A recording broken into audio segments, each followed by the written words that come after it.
Assalamu alaikum and welcome back to the Lost Islamic History podcast. Today we're going to talk about one of the most amazing, wonderful, beneficial, and important inventions of all time.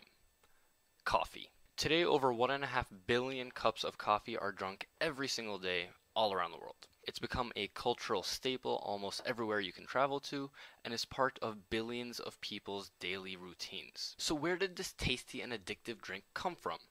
And when did it become so popular? Now believe it or not, it's a relatively new drink. It's only been around for a few hundred years, since the 1400s. Now I know that sounds like a long time ago, but relative to the rest of human history, thousands and thousands of years, coffee is a pretty new invention. So where did it come from? Well, the legend goes that somewhere in Ethiopia, or maybe Yemen, there was a goat herder who realized that every time his goats ate beans from one particular tree, they had a lot of extra energy and were jumping around all over the place, and generally acting pretty crazy. I don't know about you, but if I saw my goats doing that, I would stay very, very far away from that tree.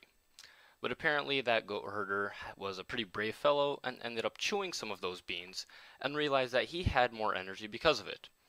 Eventually, the people in that region realized that if you grind the beans, you can dissolve the powder in water and make a dark drink that gives you more energy. Thus, coffee was born. Now, that story may or may not be true, but what's important is that during the 1400s, this new drink began to be pretty popular in Yemen.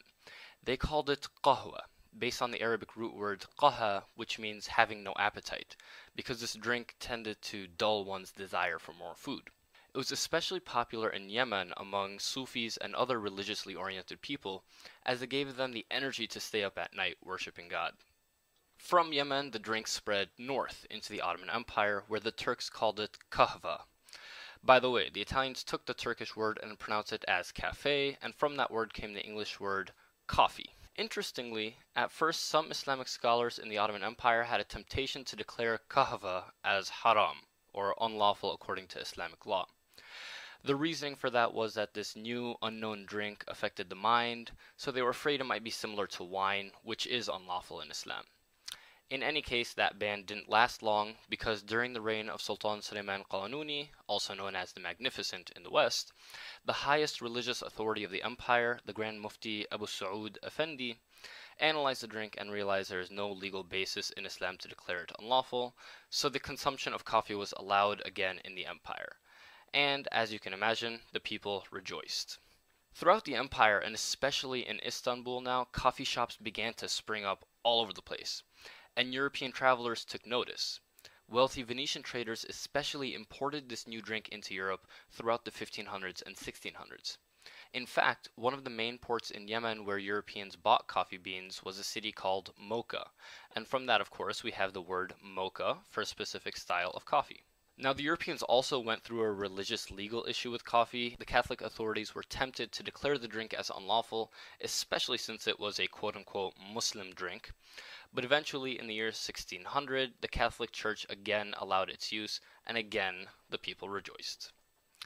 Now, probably the most important impact of coffee in history was the fact that it helped pull Europe into the Renaissance and Enlightenment eras. Throughout Europe's Dark Ages, alcohol was the drink of choice. You'd start your day off with beer soup, have a piece of bread with beer for lunch, and finish off your day with some bedtime beer to help you sleep. Needless to say, it's pretty tough to build a stable and organized society when everyone is always drunk. When coffee was introduced, people began to drink that instead. And coffee has the exact opposite effect of alcohol. It makes people more alert, makes them think more clearly, and keeps them awake. With coffee houses opening up from Paris to London to Florence, more Europeans began to actually think about things like philosophy, government, the rights of man, which all helped spur the Enlightenment, which eventually brought democracy to Europe and helped it enter that era of imperialism, where the Europeans conquered most of the Muslim world, including the birthplace of coffee, Yemen. Isn't that ironic? Well, there you have it, the story of coffee from obscure goat herders to European Enlightenment to imperialism. I hope you enjoyed this episode of the Lost Islamic History podcast, and we'll see you next time. Salam alaikum.